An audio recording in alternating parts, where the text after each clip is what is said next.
વડોદરામાં વહેલી સવારથી વરસાદ, નીચાણવાળા વિસ્તારોમાં ભરાયા છે પાણી. સમા, હરણી, કારેલીબાગમાં વરસાદ છે. છાણી, માંજલપુર, રાવપુરામાં પણ વરસાદ. વાડી, ભાયલી, ગોત્રી, તરસાલીમાં પણ વરસાદ છે. વડોદરાના ગ્રામ્ય વિસ્તારોમાં વરસાદ ઝમાઝમ વરસી રહ્યો છે. ભરૂચના વાલિયા પંથકમાં ધોધમાર વરસાદે સર્જી છે જળબંબાકારની સ્થિતિ. માત્ર 4 કલાકમાં 3 ઇંચ વરસાદ છે અને ધોધમાર આ વરસાદ વરસી રહ્યો છે. વરસાદ ખાબકતા ભારે જળબંબાકારની પરિસ્થિતિ સર્જાઈ. અંકલેશ્વરથી વાલિયાને જોડતો સ્ટેટ હાઈવે વરસાદના કારણે પાણીમાં ગરકાવ થયો છે. નાળાની કામગીરીના કારણે તાત્કાલિક ડાયવર્ઝન પણ અપાયું છે. પાણી ફરી વળતા વાહન ચાલકો મુશ્કેલીમાં મુકાયા છે. ઇકો કાર ધસમસતા પાણીમાં ફસાઈ ગઈ છે. જોકે કારમાં સવાર તમામ લોકોનો આબાદ બચાવ થયો છે અને હવે તંત્રના અધિકારીઓએ સ્થળ પર પહોંચી પરિસ્થિતિનું નિરીક્ષણ કર્યું છે તથા તાત્કાલિક તમામ પગલાં લેવાઈ રહ્યા છે. હાલ સ્ટેટ હાઈવે પર પાણી ફરી વળતા વાહન વ્યવહાર સ્થગિત થયો છે. ભરૂચમાં અંકલેશ્વરમાં વરસાદી વાતાવરણ વચ્ચે ટ્રાફિક જામ સર્જાયો છે. નેશનલ હાઈવે નંબર 48 પર લાંબો ટ્રાફિક જામ. વડોદરાથી સુરત તરફ જતી લેનમાં 5 કિલોમીટર લાંબો ટ્રાફિક જામ છે. ટ્રાફિક જામમાં અનેક વાહન ચાલકો અટવાઈ ગયા છે.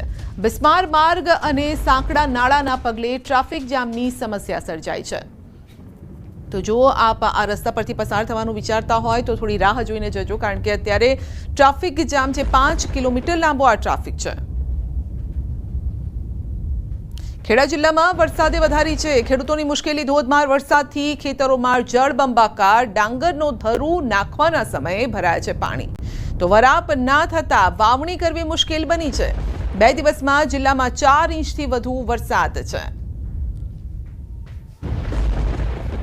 ખેડા જિલ્લામાં છેલ્લા 2 દિવસથી મેઘરાજા ધોધમાર વરસી રહ્યા છે. જાણે ખેતરો છે તે પણ જળબંબાકાર થઈ ગયા તેવા દ્રશ્યો સામે આવ્યા છે. મારી પાછળ તમે જે પ્રકારે અત્યારે જોઈ રહ્યા છો તે પ્રકારે વરસાદ જે પ્રકારે પડ્યો છે, અંદાજિત 4 ઇંચથી વધુ વરસાદ પડતા જે ખેતરો છે તે સંપૂર્ણ પાણીના બેટમાં ફેરવાઈ ગયા છે. મહત્વની વાત કરવામાં આવે તો અત્યારે જે સમય છે તે ખેડૂતોને ડાંગરના ધરું નાખવાનો સમય હોય છે, પરંતુ વરસાદ એટલો બધો વરસી રહ્યો છે જેના કારણે આ પાણી ભરાઈ જવાના કારણે ખેડૂતો પણ ક્યાંક ને ક્યાંક ચિંતામાં મુકાયા છે. મહત્વની વાત કરવામાં આવે તો આજે પણ વહેલી સવારે ખેડા જિલ્લાના કઠલાલ સહિતના તાલુકામાં 2 ઇંચથી વધુ વરસાદ જોવા મળ્યો હતો. ત્યારે અત્યારે ખેડૂતો પણ ચિંતિત જોવા મળી રહ્યા છે, કારણ કે આ ખેતરોમાં જે પાણી ભરાઈ જવાના કારણે તેમને પોતાની જે ખેતીની અંદર જે વાવણી કરવાની હોય છે તે વાવણી પણ ન કરી શકે તેવી સ્થિતિ અત્યારે જોવા મળી રહી છે. જો કે ડાંગરનું ધરું પણ અત્યારે 70% જેટલા ખેડૂતોને નાખવાનું બાકી હોય, પરંતુ આ વરસાદના કારણે તેઓને વિલંબ થતો હોય, કારણ કે વરસાદ વધુ પડવાના કારણે તેઓ ધરું પણ નાખી ન શકતા ખેડૂતો હવે ચિંતિત જોવા મળી રહ્યા છે. ઉમંગ પટેલ, ન્યૂઝ 18 ગુજરાતી, ખેડા. સુરત જિલ્લામાં સવારથી જામ્યો છે વરસાદી માહોલ. મહુવા, બારડોલી, ઓલપાડ, માંગરોળમાં વરસાદ છે. ઉમરપાડા, માંડવી, કામરેજમાં પણ વરસાદ છે અને ભારે વરસાદથી મહુવાની અંબિકા નદી 2 કાંઠે વહેતી થઈ છે. રોડ રસ્તા પાણીની અંદર ગરકાવ થઈ ગયા છે.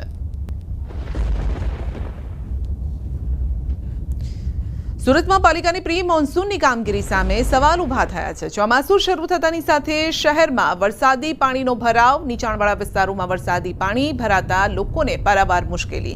ઉત્તરાયણ પોલીસ સ્ટેશન બહાર પણ વરસાદી પાણી ભરાયા છે. ડ્રેનેજના પાણી બેક મારતા પાણી ભરાવાની પરિસ્થિતિનું નિર્માણ થયું છે. વરસાદી પાણી ભરાતા આંગણવાડીના બાળકોને રજા આપી દેવાઈ છે. તો પાણીનો યોગ્ય રીતે નિકાલ ન થતા મુશ્કેલી આવી છે. ચોમાસાની શરૂઆત થતાની સાથે જ વરસાદની ધમાકેદાર બેટિંગ થઈ છે અને જેને લઈને સુરતમાં પ્રી મોન્સૂનની કામગીરીની તંત્રની પોલ ખુલી ગઈ છે. દ્રશ્ય જોઈ શકાય છે કે સુરતનું ઉત્તરાયણ પોલીસ સ્ટેશન છે કે જ્યાં પાણી ભરાવાની સમસ્યા સામે આવી છે. ખાસ કરીને ગઈકાલે મોડી રાત્રે શરૂ થયેલા વરસાદે ધમાકેદાર બેટિંગ કરી છે. સવાર થતાં વરસાદે ચોક્કસ વિરામ લીધો છે, પણ ઠેર ઠેર પાણી ભરાયેલા જોવા મળી રહ્યા છે. ત્યારે સુરતનો કતારગામ વિસ્તાર હોય, બેર રોડ હોય, અશ્વની કુમાર હોય કે પછી ઉત્તરાયણ પોલીસ સ્ટેશન હોય, તમામ જગ્યા પર આ પાણી ભરાતા દ્રશ્યો જોવા મળ્યા છે. કેમેરામેનને કહે કે ફરીને પોલીસ સ્ટેશન બતાવશે, કારણ કે લોકો આ પાણી વચ્ચેથી પસાર થવા મજબૂર બન્યા છે. એક ભાઈ પસાર થઈ રહ્યા છે, આપણે સીધા એમની સાથે વાત કરીશું. મોટા, શું નામ આપનું? કલ્પેશભાઈ. કલ્પેશભાઈ, પોલીસ સ્ટેશન આવ્યા હતા? હા, પોલીસ સ્ટેશન કામ હતું એટલે આટલા પાણી વચ્ચેથી પસાર? હા, બહુ પાણી છે અહીંયા તો.